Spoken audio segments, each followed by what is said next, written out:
Dear students, today we will start our new chapter monetary policy मौद्रिक नीति।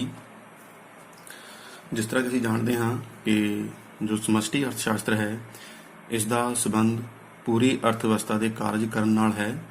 ਸੋ macroeconomics is study of the economy as a whole, ਕਿ ਅਸੀਂ ਅਰਥ ਵਿਵਸਥਾ ਦੇ ਸੰਚਾਲਨ ਬਾਰੇ ਸਮਝਦੇ ਹਾਂ। ਅਰਥ ਵਿਵਸਥਾ ਦੇ ਵਿੱਚ ਰੁਜ਼ਗਾਰ ਅਤੇ ਆਮਦਨ ਦਾ ਪੱਧਰ, ਕੀਮਤਾਂ ਦਾ ਪੱਧਰ ਕਿਸ ਤਰ੍ਹਾਂ ਤੈਅ ਹੁੰਦਾ ਹੈ ਅਤੇ ਅਸੀਂ ਕਿਸ ਤਰ੍ਹਾਂ ਬੇਰੁਜ਼ਗਾਰੀ ਜਾਂ ਮਹਿੰਗਾਈ ਦੀ ਸਮੱਸਿਆ ਆਦਿ ਨੂੰ ਜੋ ਹੈ ਉਹ ਦੂਰ ਕਰ ਸਕਦੇ ਹਾਂ, ਇਹ ਅਸੀਂ ਦੇਖਿਆ ਹੈ। ਪਰੰਤੂ ਇੱਥੇ ਇੱਕ ਸਵਾਲ ਜਿਹੜਾ ਹੈ ਉਹ ਬਹੁਤ ਜ਼ਰੂਰੀ ਹੈ ਕਿ ਜਿਸ ਤਰ੍ਹਾਂ ਕਿ ਪਰੰਪਰਾਵਾਦੀ ਅਰਥਸ਼ਾਸਤਰੀਆਂ ਦਾ ਵਿਚਾਰ ਸੀ ਕਿ ਇੱਕ ਅਰਥ ਵਿਵਸਥਾ ਦੇ ਕਾਰਜ ਕਰਨ ਦੇ ਵਿੱਚ ਸਰਕਾਰ ਨੂੰ ਕੋਈ ਦਖਲਅੰਦਾਜ਼ੀ ਨਹੀਂ ਕਰਨੀ ਚਾਹੀਦੀ, ਜਦਕਿ ਕੇਨਜ਼ ਆਪਣੇ ਸਿਧਾਂਤ ਵਿੱਚ ਦੱਸਦੇ ਹਨ ਕਿ ਸਰਕਾਰ ਨੂੰ ਦਖਲਅੰਦਾਜ਼ੀ ਕਰਨੀ ਚਾਹੀਦੀ ਹੈ। ਸਰਕਾਰ ਨੂੰ ਇੱਕ ਜੋ ਹੈ ਸਕਾਰਾਤਮਕ ਜੋ ਯੋਗਦਾਨ ਦੇਣਾ ਚਾਹੀਦਾ ਹੈ। ਸੋ classical ਇਕੋਨੋਮਿਸਟ were of the opinion that government should not interfere in the functioning of an economy. Let the market decide, let the market forces decide what will be the level of employment, output, prices, etc. But Keynes has given this view that government should interfere, government should give direction, government should control the economy. ਕਿ ਅਰਥ ਵਿਵਸਥਾ ਦੇ ਵਿੱਚ ਸਰਕਾਰ ਨੂੰ ਹੈ ਉਹ ਇੱਕ ਤਰ੍ਹਾਂ ਦੇ ਨਾਲ ਇੱਕ ਦਿਸ਼ਾ ਦੇਣੀ ਚਾਹੀਦੀ ਹੈ। ਸਰਕਾਰ ਅਰਥ ਵਿਵਸਥਾ 'ਤੇ ਨਿਯੰਤਰਿਤ ਕਰੇਗੀ। ਸੋ ਅਰਥ ਵਿਵਸਥਾ ਨੂੰ ਨਿਯੰਤਰਿਤ ਕਰਨ ਦੇ ਲਈ ਕਈ ਤਰ੍ਹਾਂ ਦੀਆਂ ਨੀਤੀਆਂ ਸਰਕਾਰ ਦੁਆਰਾ ਬਣਾਈਆਂ ਜਾਂਦੀਆਂ ਹਨ। ਸੋ ਦੋ ਮੁੱਖ ਨੀਤੀਆਂ ਜਿਨ੍ਹਾਂ ਨਾਲ ਸਰਕਾਰ ਅਰਥ ਵਿਵਸਥਾ ਨੂੰ ਨਿਯੰਤਰਿਤ ਕਰਦੀ ਹੈ, ਇੱਕ ਦਿਸ਼ਾ ਪ੍ਰਦਾਨ ਕਰਦੀ ਹੈ, ਉਹ ਦੋ ਮੁੱਖ ਨੀਤੀਆਂ ਹਨ, ਮੌਦਰਿਕ ਨੀਤੀ ਅਤੇ ਰਾਜਕੋਸ਼ੀ ਨੀਤੀ, ਮੋਨਟਰੀ ਪਾਲਿਸੀ ਐਂਡ ਫਿਸਕਲ ਪਾਲਿਸੀ। ਸੋ ਸਭ ਤੋਂ ਪਹਿਲਾਂ ਅਸੀਂ ਦੇਖੀਏ ਕਿ ਮੋਨਟਰੀ ਪਾਲਿਸੀ ਕੀ ਹੈ। Monetary policy refers to that policy through which central bank of the country, for example RBI in India, controls the supply of money, availability of money and cost of money or the rate of interest in order to attain a set of objectives focusing on growth and stability of the economy. ਕਿ ਅਸੀਂ ਇਸ ਦੀ introduction 'ਚ ਦੱਸ ਸਕਦੇ ਹਾਂ ਕਿ ਮੋਨਟਰੀ policy ਕੀ ਹੋਏਗੀ, ਮੌਦਰਿਕ ਨੀਤੀ ਕੀ ਹੈ। ਕਿ ਮੌਦਰਿਕ ਨੀਤੀ ਉਹ ਨੀਤੀ ਹੈ ਜਿਸ ਦੁਆਰਾ ਕਿਸੇ ਵੀ ਦੇਸ਼ ਦੀ ਕੇਂਦਰੀ ਬੈਂਕ ਜੋ ਹੈ ਉਹ ਮੁਦਰਾ ਦੀ ਪੂਰਤੀ, ਮੁਦਰਾ ਦੀ ਉਪਲਬਧਤਾ ਅਤੇ ਮੁਦਰਾ ਦੀ ਕੀਮਤ, ਜੋ ਕਿ ਅਸੀਂ ਮੁਦਰਾ ਦੀ ਲਾਗਤ, ਜੋ ਕਿ ਅਸੀਂ ਵਿਆਜ ਦੀ ਦਰ ਵਿੱਚ ਦੱਸਦੇ ਹਾਂ, ਇਸ ਨੂੰ ਨਿਯੰਤਰਿਤ ਕਰਦੀ ਹੈ ਅਤੇ ਜਿਸ ਦਾ ਉਦੇਸ਼ ਇਹ ਹੁੰਦਾ ਹੈ ਕਿ ਦੇਸ਼ ਦੀ ਜਾਂ ਅਰਥ ਵਿਵਸਥਾ ਦੇ ਵਿੱਚ ਵਿਕਾਸ ਅਤੇ ਸਥਿਰਤਾ ਆਵੇ। ਕਿ ਅਰਥ ਵਿਵਸਥਾ ਦੇ ਵਿੱਚ ਵਿਕਾਸ ਅਤੇ ਸਥਿਰਤਾ ਪ੍ਰਦਾਨ ਕਰਨ ਦੇ ਲਈ, ਸਟੇਬਿਲਿਟੀ ਲਿਆਉਣ ਦੇ ਲਈ ਇਹ ਮੌਦਰਿਕ ਨੀਤੀ ਦੇ ਅੰਤਰਗਤ ਇੱਕ ਦੇਸ਼ ਦੀ ਕੇਂਦਰੀ ਬੈਂਕ ਜੋ ਹੈ ਮੁਦਰਾ ਦੀ ਪੂਰਤੀ, ਜਿਸ ਨੂੰ ਕਿ ਅਸੀਂ ਦੇਖਿਆ ਸੀ ਕਿ ਮੁਦਰਾ ਦੀ ਪੂਰਤੀ ਕੀ ਹੈ, ਕਿ ਕਿੰਨੇ currency, note, coins, demand deposit, time deposit ਆਦਿ ਹਨ। ਅਵੇਲੇਬਿਲਿਟੀ ਆਫ ਮਨੀ, ਕਿ ਕੀ ਮੁਦਰਾ ਜੋ ਹੈ ਉਸ ਦੀ ਉਪਲਬਧਤਾ ਕਿਸ ਤਰ੍ਹਾਂ ਦੀ ਹੈ, ਕੀ ਆਸਾਨੀ ਨਾਲ ਲੋਕਾਂ ਨੂੰ ਪੈਸਾ ਉਧਾਰ ਮਿਲ ਜਾਂਦਾ ਹੈ, ਬੈਂਕਾਂ ਕਿੰਨਾ ਕ੍ਰੈਡਿਟ ਕ੍ਰੀਏਟ ਕਰ ਸਕਦੀਆਂ ਹਨ। ਅਤੇ ਕਾਸਟ ਆਫ ਮਨੀ ਦਾ ਅਰਥ ਹੈ ਰੇਟ ਆਫ ਇੰਟਰਸਟ, ਵਿਆਜ ਦੀ ਦਰ ਕੀ ਹੋਏਗੀ। ਸੋ ਇਸ ਤਰ੍ਹਾਂ ਇਹਨਾਂ ਨੂੰ ਨਿਯੰਤਰਿਤ ਕਰਕੇ ਸਰਕਾਰ ਦੁਆਰਾ ਜਾਂ ਦੇਸ਼ ਦੀ ਕੇਂਦਰੀ ਬੈਂਕ ਜੋ ਹੈ ਉਹ ਅਰਥ ਵਿਵਸਥਾ ਦੇ ਵਿੱਚ ਵਿਕਾਸ ਅਤੇ ਸਥਿਰਤਾ ਲਿਆਉਣ ਦੀ ਕੋਸ਼ਿਸ਼ ਕਰਦੀ ਹੈ। So central bank focuses on the growth and development and stability, and it tries to bring stability in the economy and initiate the process of growth, economic growth, by controlling supply of money, availability of money and cost of money in the economy. ਸੋ ਅਸੀਂ ਦੇਖਾਂਗੇ ਕਿ ਜੋ ਸਾਡਾ ਮੁੱਖ ਸਵਾਲ ਇਹੀ ਹੈ ਕਿ ਸਥਿਰਤਾ ਪ੍ਰਦਾਨ ਕਰਨ ਦੇ ਲਈ, ਹਾਲਾਂਕਿ ਵਿਕਾਸ ਦੀ ਇੱਥੇ ਗੱਲ ਘੱਟ ਹੈ, ਜੋ ਸਾਡੇ ਸਿਲੇਬਸ ਦੇ ਵਿੱਚ ਹੈ ਉਹ ਕਿ ਸਥਿਰਤਾ ਦੀ ਨੀਤੀ ਦੁਆਰਾ ਜਾਂ ਨੀਤੀ ਦੇ ਰੂਪ ਵਿੱਚ ਇਹ ਮੌਦਰਿਕ ਨੀਤੀ ਨੂੰ ਕਿਸ ਤਰ੍ਹਾਂ ਦੇਖਿਆ ਜਾਏ। ਕਿ how monetary policy can be use to bring stability in the economy, ਕਿ ਅਰਥ ਵਿਵਸਥਾ ਨੂੰ ਸਥਿਰਤਾ ਪ੍ਰਦਾਨ ਕਰਨ ਦੇ ਲਈ ਮੌਦਰਿਕ ਨੀਤੀ ਦਾ ਕਿਸ ਤਰ੍ਹਾਂ ਇਸਤੇਮਾਲ ਹੁੰਦਾ ਹੈ। ਅਸੀਂ ਇਸ ਦ੍ਰਿਸ਼ਟੀਕੋਣ ਤੋਂ ਇਸ ਨੂੰ ਸਮਝਾਂਗੇ, ਇਸ ਦਾ ਮਹੱਤਵ ਸਮਝਾਂਗੇ। ਇਸ ਦੀ ਪਰਿਭਾਸ਼ਾ ਜਿਸ ਤਰ੍ਹਾਂ ਕਿ G.K. Shaw ਦੇ ਅਨੁਸਾਰ, in the words of G.K. Shaw, by monetary policy we mean any conscious action undertaken by the monetary authorities to change the quantity, availability or cost, that is rate of interest of money.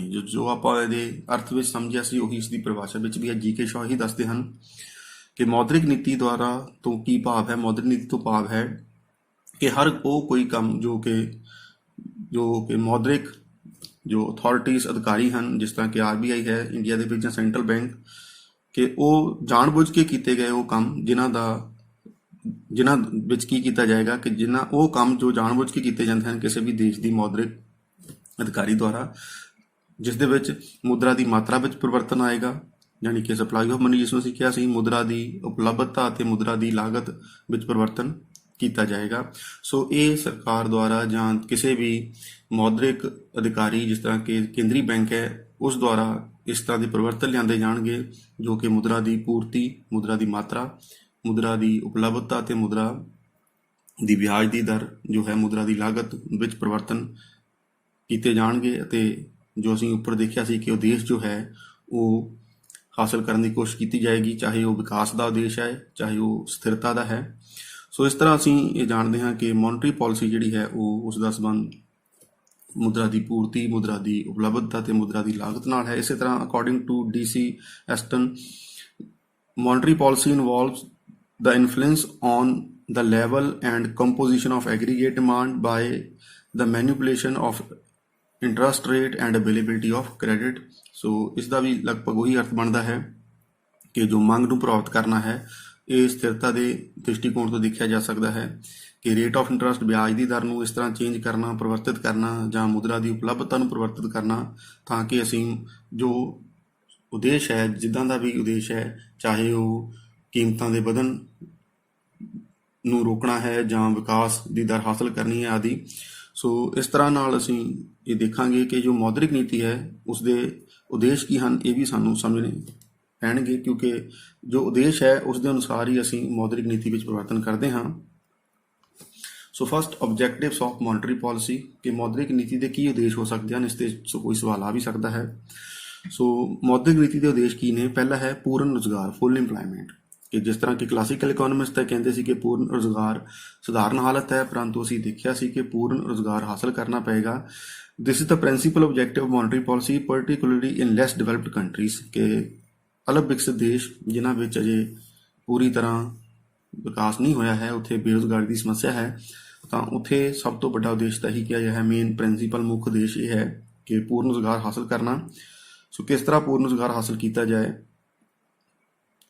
To achieve it, the level of demand and output need to be substantially raised, ਕਿ ਅਸੀਂ ਜਾਣਦੇ ਹਾਂ ਕਿ ਰੁਜ਼ਗਾਰ ਤਾਂ ਹੀ ਵਧੇਗਾ ਜੇਕਰ ਉਤਪਾਦਨ ਵਧੇਗਾ, ਉਤਪਾਦਨ ਤਾਂ ਵਧੇਗਾ ਜੇਕਰ ਮੰਗ ਹੈ, ਤਾਂ ਮੰਗ ਨੂੰ ਕਿਸ ਤਰ੍ਹਾਂ ਵਧਾਇਆ ਜਾ ਸਕਦਾ ਹੈ।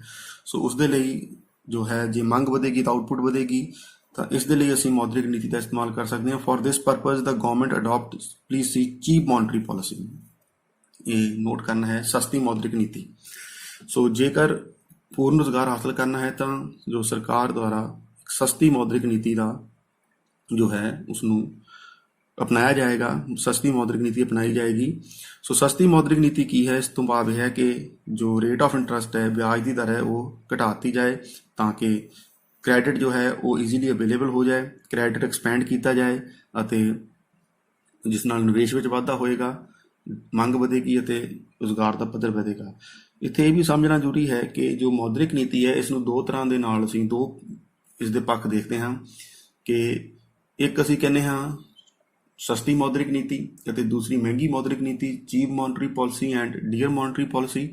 ਅਤੇ ਮੌਨਟਰੀ ਪਾਲਿਸੀ ਦੇ ਕ੍ਰੈਡਿਟ ਦੇ ਦ੍ਰਿਸ਼ਟੀਕੋਣ ਤੋਂ, ਸਾਖ ਦੇ ਦ੍ਰਿਸ਼ਟੀਕੋਣ ਤੋਂ ਆਪਾਂ ਦੇਖੀਏ ਤਾਂ ਇਹ ਦੋ ਤਰ੍ਹਾਂ ਦੀ ਹੋ ਸਕਦੀ ਹੈ, ਸਾਖ ਦਾ ਵਿਸਥਾਰ ਤੇ ਸਾਖ ਦਾ ਸੰਕੁਚਨ, credit expansion and credit contraction. So ਇਹ ਦੋ ਹੀ ਤਰ੍ਹਾਂ ਦੇ ਨਾਲ ਆਪਾਂ ਦੇਖਾਂਗੇ ਕਿ ਕਿਸ ਤਰ੍ਹਾਂ ਕਦੇ ਸਸਤੀ ਮੌਦਰਿਕ ਨੀਤੀ, ਕਦੇ ਮਹਿੰਗੀ, ਤੇ ਕਦੇ ਸਾਖ ਦਾ ਵਿਸਤਾਰ ਤੇ ਸਾਖ ਦਾ ਸੰਕੁਚਨ ਕਰਕੇ ਕਿਸ ਤਰ੍ਹਾਂ ਇਹ ਉਦੇਸ਼ ਹਾਸਲ ਕੀਤੇ ਜਾਣਗੇ।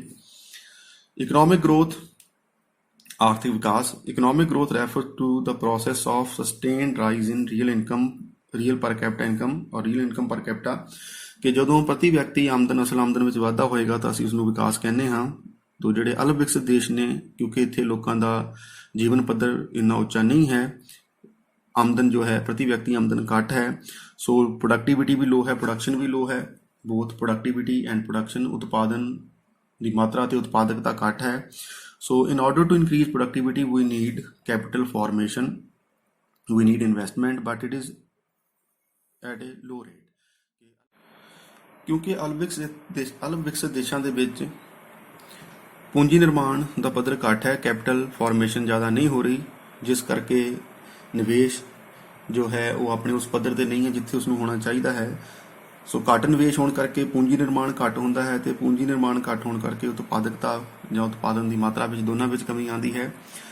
So due to low rate of capital formation, the level of productivity is also low, production is also low, level of per capita income is also low in underdeveloped countries। So ਇਹ ਉਦੇਸ਼ ਵੀ ਹੋਣਾ ਚਾਹੀਦਾ ਹੈ ਜਾਂ ਹੁੰਦਾ ਹੈ ਕਿ ਕਿਸ ਤਰ੍ਹਾਂ ਕੈਪੀਟਲ ਫਾਰਮੇਸ਼ਨ ਜਾਂ ਇਨਵੈਸਟਮੈਂਟ ਨੂੰ ਉਤਸ਼ਾਹਿਤ ਕੀਤਾ ਜਾ ਸਕਦਾ ਹੈ, ਕੈਪੀਟਲ ਫਾਰਮੇਸ਼ਨ ਨੂੰ, ਪੂੰਜੀ ਨਿਰਮਾਣ ਨੂੰ ਕਿਸ ਤਰ੍ਹਾਂ ਵਧਾਇਆ ਜਾਏ। ਸੋ ਕਿੱਦਾਂ ਦੇ ਪਰਿਵਰਤਨ ਹੋਣੇ ਚਾਹੀਦੇ ਹਨ ਮੌਦਰਿਕ ਨੀਤੀ ਵਿੱਚ ਕਿ ਜਿਸ ਨਾਲ ਪੂੰਜੀ ਨਿਰਮਾਣ ਵਿੱਚ ਵਾਧਾ ਹੋਵੇ, ਅਰਥਾਤ ਜੇ ਅਸੀਂ ਕਹੀਏ ਕਿ ਵਿਆਜ ਦੀ ਦਰ ਇਸ ਤਰ੍ਹਾਂ ਰੱਖੀ ਜਾਏ ਕਿ ਜਿਸ ਦੇ ਨਾਲ ਲੋਕੀ ਬਚਤ ਵੀ ਕਰਨ, ਅਤੇ ਇੰਨੀ ਜ਼ਿਆਦਾ ਵੀ ਨਹੀਂ ਹੋਣੀ ਚਾਹੀਦੀ ਕਿ ਜੋ ਨਿਵੇਸ਼ ਕਰਤਾ ਹਨ, ਜਿਨ੍ਹਾਂ ਨੇ ਪੈਸਾ ਉਧਾਰ ਲੈ ਕੇ ਅੱਗੇ ਨਿਵੇਸ਼ ਕਰਨਾ, ਉਹਨਾਂ ਦੇ ਤੇ ਕੋਈ ਬੁਰਾ ਅਸਰ ਪਵੇ। ਸੋ ਵਿਆਜ ਦੀ ਦਰ ਨੂੰ ਇਸ ਤਰ੍ਹਾਂ ਪਰਿਵਰਤਿਤ ਕੀਤਾ ਜਾਏ ਕਿ ਜਿਸ ਨਾਲ ਜੋ ਬਚਤ ਕਰ ਸਕਦਾ ਹੈ ਉਹ ਬਚਤ ਵੀ ਕਰਨਾ ਚਾਹੇ, ਤੇ ਜਿਨ੍ਹਾਂ ਨੇ ਨਿਵੇਸ਼ ਕਰਨਾ ਹੈ ਉਹਨਾਂ ਨੂੰ ਪੈਸਾ ਜਿਹੜਾ ਹੈ ਉਧਾਰ ਲੈਣਾ ਵੀ ਆਸਾਨ ਹੋ ਜਾਏ, ਸਸਤਾ ਮਿਲੇ ਜਾਂ ਜ਼ਿਆਦਾ ਮਿਲੇ ਜਿੰਨਾ ਉਹ ਚਾਹੁੰਦੇ ਹਨ। ਅਸੀਂ ਦੇਖਾਂਗੇ ਕਿਸ ਤਰ੍ਹਾਂ ਕੀਤਾ ਜਾ ਸਕਦਾ ਹੈ। ਦੈਨ ਪ੍ਰਾਈਸ ਸਟੇਬਿਲਿਟੀ, ਇਹ ਬੜਾ ਇੰਪੋਰਟੈਂਟ ਜੋ ਉਦੇਸ਼ ਹੈ, it's very important objective of monetary policy, because in our syllabus we will discuss mainly the stability aspect of the economy, ਕਿ ਅਰਥ ਵਿਵਸਥਾ ਵਿੱਚ ਸਟੇਬਿਲਿਟੀ ਕਿਸ ਤਰ੍ਹਾਂ ਲਿਆਂਦੀ ਜਾਏ। ਸਥਿਰਤਾ ਤੋਂ ਭਾਵ ਕੀ ਹੈ, ਇਹ ਸਮਝਿਆ ਜਾਏ ਥੋੜ੍ਹਾ ਜਿਹਾ ਕਿ ਅਰਥ ਵਿਵਸਥਾ ਦੇ ਵਿੱਚ ਉਤਾਰ ਚੜਾਵ ਘੱਟ ਹੋਣ, ਕਿ ਕੀਮਤਾਂ ਨਾ ਤੇ ਬਹੁਤ ਜ਼ਿਆਦਾ ਵਧਣ ਤੇ ਨਾ ਹੀ ਬਹੁਤ ਜ਼ਿਆਦਾ ਘਟਣ। ਸੋ ਕੀਮਤਾਂ ਦਾ ਬਹੁਤ ਜ਼ਿਆਦਾ ਵਧਣਾ, ਜਿਸ ਨੂੰ ਅਸੀਂ ਮੁਦਰਾ ਸਫੀਤੀ ਇਨਫਲੇਸ਼ਨ ਕਹਿੰਦੇ ਹਾਂ, ਉਹ ਵੀ ਮਾੜਾ ਹੈ, ਅਤੇ ਜੇ ਕੀਮਤਾਂ ਬਹੁਤ ਗਿਰ ਜਾਂਦੀਆਂ ਹਨ ਤਾਂ ਇਹ ਵੀ ਬਹੁਤ ਬੁਰੀ ਗੱਲ ਹੈ, ਕਿਉਂਕਿ ਜ਼ਿਆਦਾ ਕੀਮਤਾਂ ਦਾ ਗਿਰਨਾ, ਇਸ ਦੇ ਨਾਲ ਜੋ ਹੈ ਐਂਟਰਪ੍ਰੇਨਿਓਰ ਨੇ, ਪ੍ਰੋਡਿਊਸਰ ਨੇ, ਉਹਨਾਂ ਦੀ ਆਮਦਨ ਤੇ ਬੁਰਾ ਅਸਰ ਪਏਗਾ, ਅਰਥ ਵਿਵਸਥਾ ਵਿੱਚ ਮੰਦੀ ਆ ਸਕਦੀ ਹੈ। ਸੋ ਕੀਮਤਾਂ ਨੂੰ ਸਟੇਬਲ ਕਰਨਾ, ਸਟੇਬਲ ਦਾ ਮਤਲਬ ਇਹ ਨਹੀਂ ਹੈ ਕਿ ਕੀਮਤਾਂ ਨੂੰ ਵਧਣ ਤੋਂ ਬਿਲਕੁਲ ਰੋਕ ਦੇਣਾ ਜਾਂ ਕੀਮਤਾਂ ਬਿਲਕੁਲ ਪਰਿਵਰਤਿਤ ਨਾ ਹੋਣ। ਸੋ ਸਟੇਬਿਲਿਟੀ, ਸਥਿਰਤਾ ਤੋਂ ਭਾਵ ਇਹ ਹੈ ਕਿ ਕੀਮਤਾਂ ਦੇ ਵਿੱਚ ਜੋ ਜ਼ਿਆਦਾ ਉਤਾਰ ਚੜਾਵ ਹੈ ਉਹ ਨਹੀਂ ਹੋਣਾ ਚਾਹੀਦਾ। ਸੋ ਇੱਥੇ ਇਹ ਸਮਝਣਾ ਜ਼ਰੂਰੀ ਹੈ ਕਿ stability means the change in price should be stable, there should be least fluctuation in the prices, ਕਿ ਫਲਕਚੁਏਸ਼ਨ ਤਾਂ ਹੋਏਗੀ, ਉਤਾਰ ਚੜਾਵ ਆਉਣਗੇ ਜ਼ਰੂਰ, ਪਰ ਜ਼ਿਆਦਾ ਨਾ ਆਉਣ। So price stability means control of wide fluctuations in the general price level in the economy, ਕਿ ਬਹੁਤ ਜ਼ਿਆਦਾ ਜੋ ਫਲਕਚੁਏਸ਼ਨ ਹੈ, ਕਦੇ ਕੀਮਤਾਂ ਬਹੁਤ ਵੱਧ ਗਈਆਂ, ਕਦੇ ਬਹੁਤ ਘਟ ਗਈਆਂ, ਇਹ ਨਹੀਂ ਹੋਣਾ ਚਾਹੀਦਾ। Consistently upward trend of prices called inflation is the main worry of less develop country, ਕਿ ਜੇ ਬਹੁਤ ਲੰਬੇ ਸਮੇਂ ਲਈ ਲਗਾਤਾਰ ਕੀਮਤਾਂ ਜ਼ਿਆਦਾ ਵੱਧ ਰਹੀਆਂ ਹਨ ਤਾਂ ਜੋ ਅਲਪ ਵਿਕਸਿਤ ਦੇਸ਼ ਇੰਡੀਆ ਵਰਗੇ, ਭਾਰਤ ਵਰਗੇ, ਇਹਨਾਂ ਵਿੱਚ ਮਹਿੰਗਾਈ ਇੱਕ ਬੜੀ ਵੱਡੀ ਸਮੱਸਿਆ ਸਮਝੀ ਜਾਂਦੀ ਹੈ। ਸੋ ਮਹਿੰਗਾਈ ਨੂੰ ਅਸੀਂ ਕਿਸ ਤਰ੍ਹਾਂ ਕੰਟਰੋਲ ਕਰੀਏ, ਕਾਬੂ ਕਰੀਏ, ਪ੍ਰਾਈਜ਼ਸ ਨੂੰ ਕਿਸ ਤਰ੍ਹਾਂ ਕੰਟਰੋਲ ਸਟੇਬਲ ਕਰੀਏ। ਸੋ ਪ੍ਰਾਈਸ ਵਧਣ ਦੇ ਦੋ ਕਾਰਨ ਜੋ ਆਪਾਂ ਦੇਖੇ ਸਨ ਕਿ demand pull and cost push inflation. So rise in demand, price rises due to rise in demand and fall in production due to increase in cost of production, ਕਿ ਜਾਂ ਤੇ ਡਿਮਾਂਡ ਬਹੁਤ ਜ਼ਿਆਦਾ ਹੈ ਜਿਸ ਕਰਕੇ ਕੀਮਤਾਂ ਵਧ ਰਹੀਆਂ ਹਨ, ਜਿਸ ਨੂੰ ਅਸੀਂ ਮੰਗ ਪ੍ਰੇਰਿਤ ਮੁਦਰਾ ਸਫੀਤੀ ਕਿਹਾ ਸੀ, ਜਾਂ ਫਿਰ ਉਤਪਾਦਨ ਘਟ ਰਿਹਾ ਹੈ, ਉਤਪਾਦਨ ਦੀ ਲਾਗਤ ਵਧ ਰਹੀ ਹੈ, ਜਿਸ ਨੂੰ ਅਸੀਂ ਲਾਗਤ ਪ੍ਰੇਰਿਤ ਮੁਦਰਾ ਸਫੀਤੀ ਕਿਹਾ ਸੀ। ਤਾਂ ਅਸੀਂ ਇਹ ਦੇਖਣਾ ਹੈ ਕਿ ਜੇ ਕੀਮਤਾਂ ਬਹੁਤ ਵਧ ਰਹੀਆਂ ਹਨ ਤਾਂ ਮੌਦਰਿਕ ਨੀਤੀ ਕਿਸ ਤਰ੍ਹਾਂ ਦੀ ਹੋਣੀ ਚਾਹੀਦੀ ਹੈ। ਤਾਂ ਮੌਦਰਿਕ ਨੀਤੀ ਵਿੱਚ ਇਸ ਤਰ੍ਹਾਂ ਪਰਿਵਰਤਨ ਕੀਤੇ ਜਾਣ ਕਿ ਮੰਗ ਤੇ ਥੋੜ੍ਹਾ ਜਿਹਾ ਜੋ ਹੈ ਉਹ ਕੰਟਰੋਲ ਹੋਵੇ, ਨਿਯੰਤਰਿਤ ਕੀਤਾ ਜਾਏ ਮੰਗ ਨੂੰ। ਕੀਮਤ ਜਦੋਂ ਬਹੁਤ ਜ਼ਿਆਦਾ ਵੱਧ ਰਹੀ ਹੈ ਤਾਂ ਅਸੀਂ ਕਿਸ ਤਰ੍ਹਾਂ ਦੀ ਮੋਨਟਰੀ ਪਾਲਿਸੀ, ਮੌਦਰਿਕ ਨੀਤੀ ਅਪਣਾਈਏ, ਤੇ ਜੇ ਕੀਮਤਾਂ ਘਟ ਰਹੀਆਂ ਹਨ, ਡੀਫਲੇਸ਼ਨ ਹੈ ਜਾਂ ਮੰਦੀ ਦਾ ਦੌਰ ਆ ਰਿਹਾ ਹੈ, ਤਾਂ ਇਹਨਾਂ ਹਾਲਾਤਾਂ ਵਿੱਚ ਸਾਨੂੰ ਸਸਤੀ ਮੌਦਰਿਕ ਨੀਤੀ ਦਾ ਇਸਤੇਮਾਲ ਕਰਨਾ ਚਾਹੀਦਾ ਹੈ। ਕ੍ਰੈਡਿਟ ਜੋ ਹੈ ਉਹ ਐਕਸਪੈਂਡ ਹੋਣਾ ਚਾਹੀਦਾ ਹੈ, ਸਾਖ ਦਾ ਵਿਸਥਾਰ ਹੋਣਾ ਚਾਹੀਦਾ ਹੈ, ਅਤੇ ਜੇਕਰ ਕੀਮਤਾਂ ਵੱਧ ਰਹੀਆਂ ਹਨ ਤਾਂ ਅਸੀਂ ਡੀਅਰ ਮੋਨਟਰੀ ਪਾਲਿਸੀ ਜੋ ਹੈ ਮਹਿੰਗੀ ਮੌਦਰਿਕ ਨੀਤੀ ਅਪਣਾ ਸਕਦੇ ਹਾਂ, ਅਤੇ ਕ੍ਰੈਡਿਟ ਨੂੰ ਕੰਟਰੈਕਟ ਕੀਤਾ ਜਾਏਗਾ, ਸਾਖ ਦਾ ਸੰਕੁਚਨ ਹੋਏਗਾ, ਉਹ ਕਿਸ ਤਰ੍ਹਾਂ ਹੋਏਗਾ, ਉਹਦੇ ਕਿਹੜੇ ਤਰੀਕੇ ਹਨ, ਇਹ ਆਪਾਂ ਦੇਖਣੇ ਹਨ ਅੱਗੇ। ਐਕਸਚੇਂਜ ਸਟੇਬਿਲਿਟੀ ਤੋਂ ਭਾਵ ਹੈ stability of foreign exchange rate, ਕਿ ਜੋ ਘਰੇਲੂ ਕਰੰਸੀ ਦਾ ਵਿਦੇਸ਼ੀ ਕਰੰਸੀ ਦੇ ਰੂਪ ਵਿੱਚ, ਵਿਦੇਸ਼ੀ ਮੁਦਰਾ ਦੇ ਰੂਪ ਵਿੱਚ ਕਿੰਨਾ ਮੁੱਲ ਹੈ, ਯਾਨੀ ਕਿ ਡਾਲਰ ਕਿੰਨੇ ਰੁਪਏ ਦਾ ਹੈ ਜਾਂ 1 ਰੁਪਏ ਦੇ ਕਿੰਨੇ ਡਾਲਰ ਆ ਸਕਦੇ ਹਨ। ਸੋ ਅਸੀਂ ਇਹ ਦੇਖਣਾ ਹੈ ਕਿ ਜੋ ਦੇਸ਼ ਦੀ ਕਰੰਸੀ ਹੈ, ਮੁਦਰਾ ਹੈ, ਉਸ ਦਾ ਵਿਦੇਸ਼ੀ ਮੁੱਲ ਜੋ ਹੈ ਉਹ ਉਸ ਵਿੱਚ ਜ਼ਿਆਦਾ ਉਤਾਰ ਚੜਾਵ ਨਹੀਂ ਹੋਣੇ ਚਾਹੀਦੇ। ਕਿ ਜੇਕਰ ਜੋ ਹੈ ਵਿਦੇਸ਼ੀ ਮੁਦਰਾ ਜੋ ਹੈ ਉਹ ਸਾਡੀ ਘਰੇਲੂ ਮੁਦਰਾ ਦੇ ਮੁਕਾਬਲੇ ਬਹੁਤ ਮਹਿੰਗੀ ਹੋ ਰਹੀ ਹੈ, ਅਰਥਾਤ ਸਾਡੀ ਆਪਣੀ ਮੁਦਰਾ ਦਾ ਮੁੱਲ ਘਟ ਰਿਹਾ ਹੈ, ਤਾਂ ਇਹ ਇੱਕ ਚਿੰਤਾ ਦਾ ਵਿਸ਼ੇ ਹੈ। ਸੋ exchange stability of foreign exchange rate is yet another objective of monetary policy. Exchange rate stability is linked with the stability of balance of payment, and monetary policy seeks to regulate foreign exchange reserve in a manner that imparts stability to a supply and demand parameters in the international money market. So ਇਹ ਜੋ ਵੀ ਅਸੀਂ terms use ਕੀਤੀਆਂ ਹਨ, balance of payment ਜਿਸ ਨੂੰ ਅਸੀਂ ਭੁਗਤਾਨ ਬਾਕੀ ਕਹਿੰਦੇ ਹਾਂ, ਜਾਂ exchange reserves, foreign exchange reserves, ਵਿਦੇਸ਼ੀ ਮੁਦਰਾ ਦੇ ਸਾਡੇ ਕੋਲ ਵਿਦੇਸ਼ੀ ਵਟਾਂਦਰੇ ਦੇ ਕਿੰਨੇ ਭੰਡਾਰ ਹਨ, ਕਿੰਨਾ ਕੁ ਸਾਡੇ ਕੋਲ ਵਿਦੇਸ਼ੀ ਮੁਦਰਾ ਦਾ ਭੰਡਾਰ ਹੈ। ਸੋ ਜੋ ਫੋਰਨ ਐਕਸਚੇਂਜ ਰੇਟ ਹੈ ਇਹ ਕਿਸ ਤਰ੍ਹਾਂ ਨਿਰਧਾਰਿਤ ਹੁੰਦੀ ਹੈ, ਇਸ ਵਿੱਚ ਕਿਸ ਤਰ੍ਹਾਂ ਪਰਿਵਰਤਨ ਆਉਂਦੇ ਹਨ, ਇਹ ਅਸੀਂ ਜੋ ਸਾਡਾ ਨੈਕਸਟ ਸਮੈਸਟਰ ਦੇ ਵਿੱਚ ਅਸੀਂ ਦੇਖਾਂਗੇ। ਅਗਲੇ ਸਮੈਸਟਰ ਦੇ ਵਿੱਚ ਇੰਟਰਨੈਸ਼ਨਲ ਟ੍ਰੇਡ ਜੋ ਸਾਡਾ ਟੌਪਿਕ ਹੈ ਉਹਦੇ ਵਿੱਚ ਇਹ ਦੇਖਿਆ ਜਾਏਗਾ।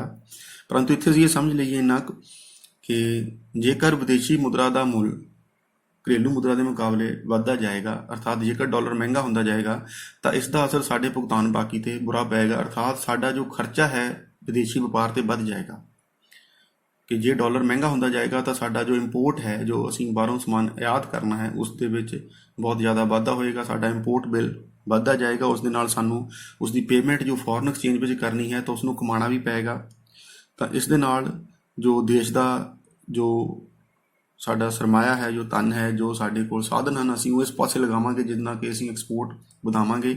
ਤਾਂ ਇਸ ਦਾ ਐਕਸਪੋਰਟ ਵਧਣ ਨਾਲ ਆਪਣੇ ਦੇਸ਼ ਵਿੱਚ ਵਸਤੂਆਂ ਦੀ ਕਮੀ ਹੋ ਸਕਦੀ ਹੈ। ਸੋ ਇਸ ਤਰ੍ਹਾਂ ਦੀਆਂ ਕਈ ਸਮੱਸਿਆਵਾਂ ਪੈਦਾ ਹੁੰਦੀਆਂ ਹਨ ਜੇਕਰ ਜੋ ਸਾਡੀ ਕਰੰਸੀ ਦਾ ਮੁੱਲ ਹੈ, ਜੋ ਵਿਦੇਸ਼ੀ ਵਟਾਂਦਰਾ ਹੈ ਜਾਂ ਫੋਰਨ ਐਕਸਚੇਂਜ ਦਾ ਰੇਟ ਹੈ, ਜੋ ਉਹ ਸਟੇਬਲ ਨਹੀਂ ਹੈ। ਸੋ ਅਸੀਂ ਇਹ ਵੀ ਦੇਖਾਂਗੇ ਕਿ ਜੋ ਘਰੇਲੂ ਕਰੰਸੀ ਦਾ ਮੁੱਲ ਜੋ ਕਿ ਵਿਦੇਸ਼ੀ ਮੁਦਰਾ ਦੇ ਰੂਪ ਵਿੱਚ ਜਾਂ ਵਿਦੇਸ਼ੀ ਮੁਦਰਾ ਦਾ ਮੁੱਲ ਘਰੇਲੂ ਕਰੰਸੀ ਦੇ ਮੁੱਲ ਦੇ ਵਿੱਚ ਦੱਸਿਆ ਜਾਂਦਾ ਹੈ, ਤਾਂ ਇਸ ਨੂੰ ਅਸੀਂ ਕਿਸ ਤਰ੍ਹਾਂ ਜ਼ਿਆਦਾ ਉਤਾਰ ਚੜਾਵ ਹੋਣ ਤੋਂ ਰੋਕ ਸਕਦੇ ਹਾਂ, ਇਸ ਵਿੱਚ ਸਟੇਬਿਲਿਟੀ, ਸਥਿਰਤਾ ਕਿਸ ਤਰ੍ਹਾਂ ਲਿਆਂਦੀ ਜਾਏ। ਦੈਨ ਰਿਡਕਸ਼ਨ ਇਨ ਇਕਨੋਮਿਕ ਇਨਇਕੁਐਲਿਟੀ, ਕਿ ਆਰਥਿਕ ਅਸਮਾਨਤਾ, ਕਿ ਜਿੱਥੇ ਅਮੀਰ ਤੇ ਗਰੀਬ ਵਿੱਚ ਫਰਕ ਕਾਫੀ ਜ਼ਿਆਦਾ ਸਮਝਿਆ ਜਾਂਦਾ ਹੈ, ਤਾਂ ਆਰਥਿਕ ਅਸਮਾਨਤਾ ਜੇ ਹੈ ਤਾਂ ਮੌਦਰਿਕ ਨੀਤੀ ਵਿੱਚ ਕਿਸ ਤਰ੍ਹਾਂ ਦੇ ਪਰਿਵਰਤਨ ਕੀਤੇ ਜਾਣ ਤਾਂ ਕਿ ਆਰਥਿਕ ਅਸਮਾਨਤਾ ਘੱਟ ਹੋਵੇ, ਕਿ ਜੋ ਅਮੀਰ ਗਰੀਬ ਦਾ ਫਰਕ ਹੈ ਉਹ ਘਟੇ। ਤਾਂ ਇਹ ਵੀ ਆਪਾਂ ਦੇਖਾਂਗੇ ਕਿ ਜਿਸ ਤਰ੍ਹਾਂ ਆਪਾਂ ਇੱਥੇ ਐਗਜ਼ਾਮਪਲ ਦੇ ਸਕਦੇ ਹਾਂ ਕਿ ਜੋ ਵੀਕਰ ਸੈਕਸ਼ਨ ਹਨ, ਜਿਨ੍ਹਾਂ ਦੇ ਕੋਲ ਧਨ ਦੀ ਕਮੀ ਹੈ, ਸਾਧਨਾਂ ਦੀ ਕਮੀ ਹੈ, ਤਾਂ ਉਹਨਾਂ ਨੂੰ ਜੇਕਰ ਸਰਕਾਰ ਦੁਆਰਾ ਸਸਤੇ ਦਰ ਦੇ ਵਿਆਜ ਦੀ ਦਰ 'ਤੇ ਉਹਨਾਂ ਨੂੰ ਕਰਜ਼ਾ ਵਗੈਰਾ ਦਿੱਤਾ ਜਾਏ ਤਾਂ ਕਿ ਉਹ ਆਪਣਾ ਕੋਈ ਕੰਮ ਸ਼ੁਰੂ ਕਰ ਸਕਣ, ਤਾਂ ਇਸ ਤਰ੍ਹਾਂ ਦੇ ਨਾਲ ਜਾਂ ਜੋ ਦੇਸ਼ ਦੀ ਕੇਂਦਰੀ ਬੈਂਕ ਹੈ ਉਹ ਵਪਾਰਕ ਬੈਂਕਾਂ ਨੂੰ ਇਹ ਦਿਸ਼ਾ ਨਿਰਦੇਸ਼ ਦੇਵੇ ਕਿ ਉਹ ਗਰੀਬ ਲੋਕਾਂ ਦੇ ਲਈ ਜਾਂ ਪਿਛੜੇ ਇਲਾਕਿਆਂ ਵਿੱਚ ਜ਼ਿਆਦਾ ਸਸਤਾ ਜਾਂ ਹੈ ਜਾਂ ਆਸਾਨੀ ਨਾਲ ਜੋ ਹੈ ਉਹ ਕਰਜ਼ ਦੇਵੇ।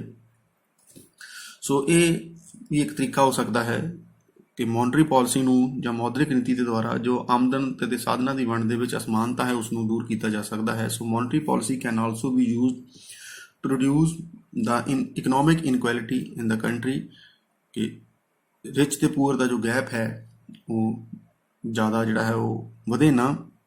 ਸੋ ਇਹ ਵੀ ਇੱਕ ਤਰੀਕਾ ਹੋ ਸਕਦਾ ਹੈ। ਸੋ ਇਹ ਕੁਝ ਆਬਜੈਕਟਿਵਸ ਹਨ, ਉਦੇਸ਼ ਹਨ ਮੌਦਰਿਕ ਨੀਤੀ ਦੇ।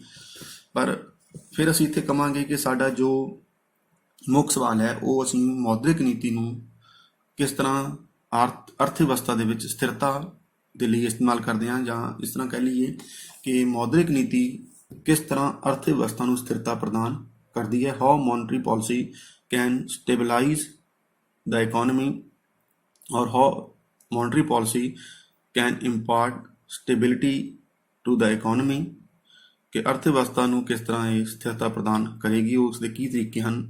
ਇਹੀ ਜਿਹੜਾ ਹੈ ਸਾਡੇ ਸਿਲੇਬਸ ਦੇ ਅਨੁਸਾਰ ਸਾਡੇ ਜੋ ਐਗਜ਼ਾਮ ਦੇ ਵਿੱਚ ਸਵਾਲਾਂ ਦੇ ਹਨ ਉਹਨਾਂ ਦੇ ਵਿੱਚ ਇਹੀ ਸਵਾਲ ਜ਼ਿਆਦਾਤਰ ਪੁੱਛਿਆ ਜਾਂਦਾ ਕਿ how monetary policy can be used as a major or as an instrument of stabilization, ਕਿ ਅਸੀਂ ਇਸ ਨੂੰ ਅਰਥ ਵਿਵਸਥਾ ਨੂੰ ਨਿਯੰਤਰਿਤ ਕਰਨਾ, ਅਰਥ ਵਿਵਸਥਾ ਨੂੰ ਸਥਿਰਤਾ ਪ੍ਰਦਾਨ ਕਰਨ ਲਈ ਇਸ ਨੂੰ ਕਿਸ ਤਰ੍ਹਾਂ ਇਸਤੇਮਾਲ ਕੀਤਾ ਜਾ ਸਕਦਾ ਹੈ। ਤਾਂ ਉਹੀ ਅਸੀਂ ਹੁਣ ਦੇਖਾਂਗੇ ਕਿ ਮੋਨਟਰੀ ਪਾਲਿਸੀ ਕਿਸ ਤਰ੍ਹਾਂ ਅਸੀਂ ਇਹਦੇ ਵਿੱਚ ਇਸਤੇਮਾਲ ਕਰਨੀ ਹੈ।